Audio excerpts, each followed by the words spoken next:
guys, what's up? It's Hope, and today is Wednesday, July 11th, 2018, and I wanted to hop on real quick and do just a quick update. I know I said my last video that would probably be the last video that y'all saw me pregnant. Well, guess what?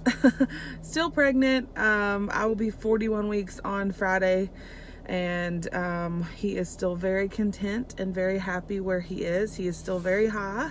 All the way up here I can feel him, and so we are getting ready to do or make some decisions in reference to getting him out and making sure that he gets here safely. So I know I talked about that in my last video a little bit. So we had another doctor's appointment this week, and I wanted to make sure and log on and just give an update on how he is, and where we're kind of headed at this point. So doctor's appointment went great. Everything is still going good. I'm actually measuring 44 weeks at this point, because he is so big and I'm so swollen, that we are at the point where he's just kind of, it's his world and I'm living in it, honestly. But I wanted to make sure and give an update on him. So they ended up doing a non-stress test just to make sure that he is okay. She said anytime a mom nears like the 41 week mark and they go past their due date, she likes to do a non-stress test ultrasound just to make sure there's nothing preventing the body from going into labor, and just to make sure that he is okay. And everything checked out perfectly fine. He is definitely squished in there. His little feet are in his face. He's like, there's no room.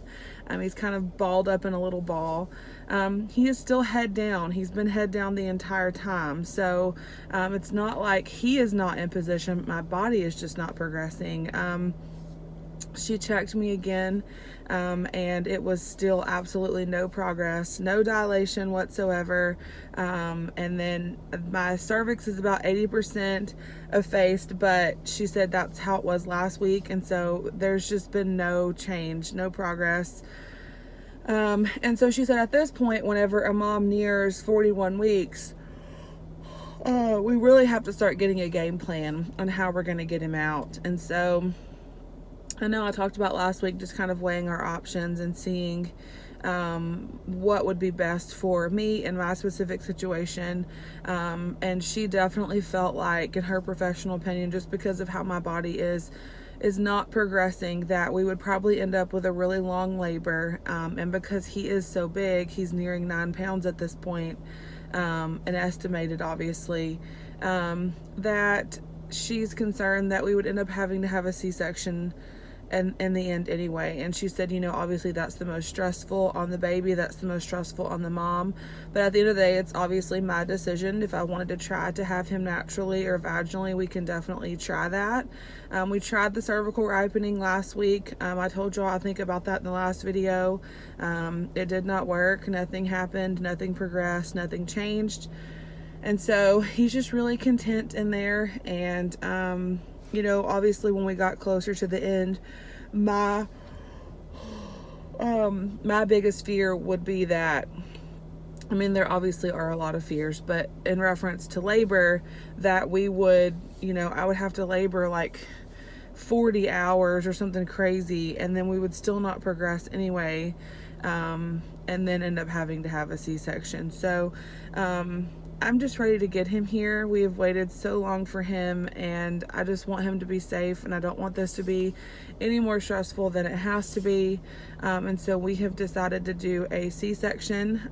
It will happen later this week, and I will make sure and make an announcement when we are home and everything is good and well, and make sure y'all get an update on how all of that went. But that is our plan. We are going to move forward with a C-section. I'm nervous, I'm scared, but I feel like that is it. That's the plan we need to go forward with. I feel like that's the best for him and the best for me. And so we just want to get him out here safely and make sure he's okay and make sure I'm okay. Obviously, both birth plans in reference to a vaginal delivery or a C-section delivery, there are risks involved no matter which route you take. But you know, I'm just trying to educate myself on that. A lot of you know that have been following for a little while. I had surgery last spring, and they cut me like a C-section in order to remove my right ovary and fallopian tube during complications during that surgery. So I already have the incision there. And so they're just gonna go along that incision line and get him out. And so I'm excited, but like I said, I'm nervous. It's obviously a lot more invasive because they're actually going in and taking a baby out, and I've never experienced that before. My body's never experienced that before. So it'll be definitely a unique, incredible, amazing situation. But yesterday I went and pre-registered at the hospital, and they got everything set up for us to be checked in. And so I'm excited that we know his birth date and when he'll be here. I can't wait to see him. I can't wait to know what he looks like. And I think, like, I was looking back at other videos, like other infertility videos that I've posted, and there was this one video that I posted last spring where I was recovering from surgery, and I said, I can't wait to be able to look my baby in the eyes and let him or her know that I never gave up on them.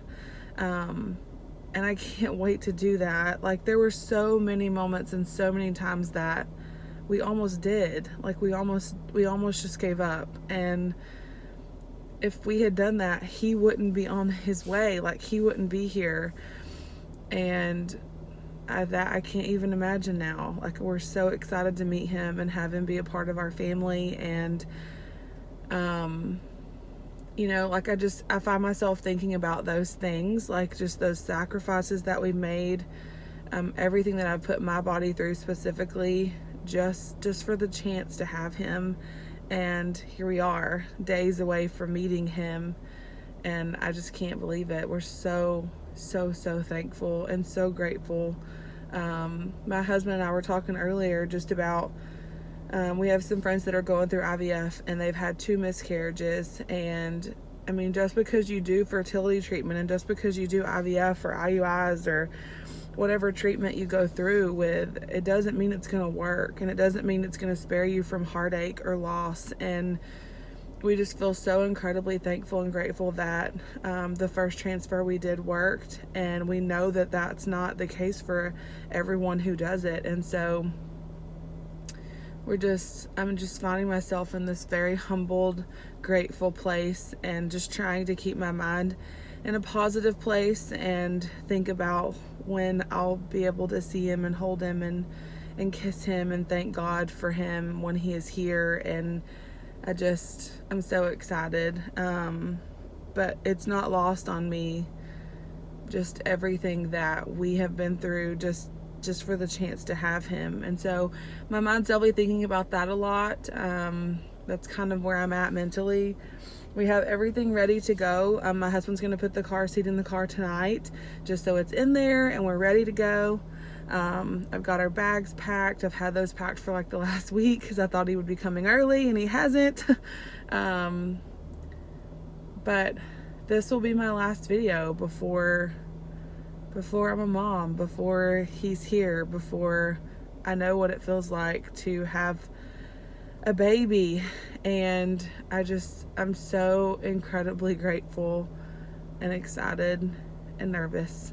So if you will, say some prayers for us as we near the end of this experience, and we welcome our sweet little miracle boy here into the world. And I look forward to updating all of you and making sure that we introduce him to the world very, very soon. So thank y'all so much for watching. Thank you for following this crazy journey. We are nearing the end of this experience and this incredible part of my life, and I'm so grateful that y'all have chosen to watch and continue to be supportive, and of course continue to pray for us. We are so thankful, and I will see you guys in my next video. Bye.